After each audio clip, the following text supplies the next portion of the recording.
So as societies become more egalitarian, so their equality of opportunity legislation is more widespread and arguably more effective. And so that would be in countries like Australia, but more particularly in countries like the Scandinavian countries, because they've taken it farther than anywhere else. Fewer women go into the STEM fields. Fewer, not more. And so if you rank order countries by how free women are, there's a negative relationship with how probable it is that they'll go into science, technology, engineering, and mathematics fields.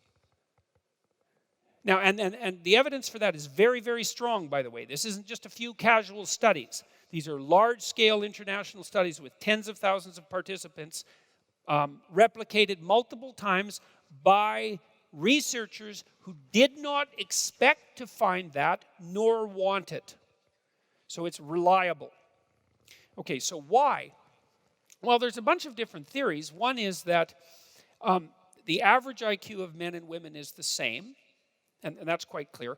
But the male curve is flatter than the female curve, and that's the, what do they call that? The enhanced male variability hypothesis, which has almost now become impossible to publish on because it's politically incorrect. And what it suggests is that there are more men at the very upper end of the intelligence distribution and more men at the very lower end.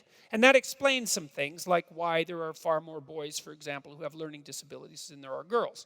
And there's some evidence that men are more neurologically vulnerable than women because they're more specialized neurologically. And the advantage to that is this enhanced variability, but the disadvantage is the specialization makes them less robust and resilient neurologically. Be that as it may. That's one possibility. And I think there's a fair bit of evidence for that. And it's often the case that differences at the extreme, even if there aren't differences in the middle, differences at the extreme actually make a big difference. You know, because like, let's say you're going to be an engineer. Maybe one person in 100 is an engineer. And you have to be really interested in gadgets to be an engineer. You know, you have to be more interested than 99 out of 100 people to be an engineer. And there's not that many people that are like that. And most of them happen to be men.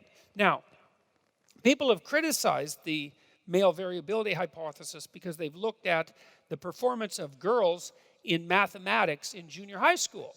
And it turns out that girls do pretty much as well as boys do in mathematics in high school, in junior high, at the upper end.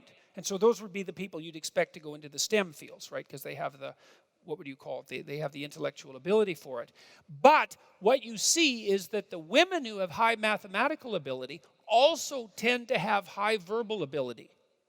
Whereas the men that have high mathematical ability tend to have less high verbal ability. And so one of the things that implies is that the women who have high mathematical ability have more vocational choice.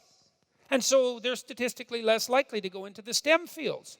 So that's kind of an interesting, no one expected that, so that's kind of an interesting observation. And then there's another observation too that's also extraordinarily germane.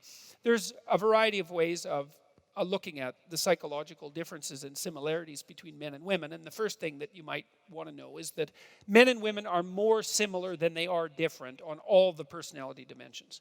So the overlap is quite strong. The biggest differences are, there's 5 personality dimensions. I mentioned them: extroversion, neuroticism, agreeableness, conscientiousness, and openness.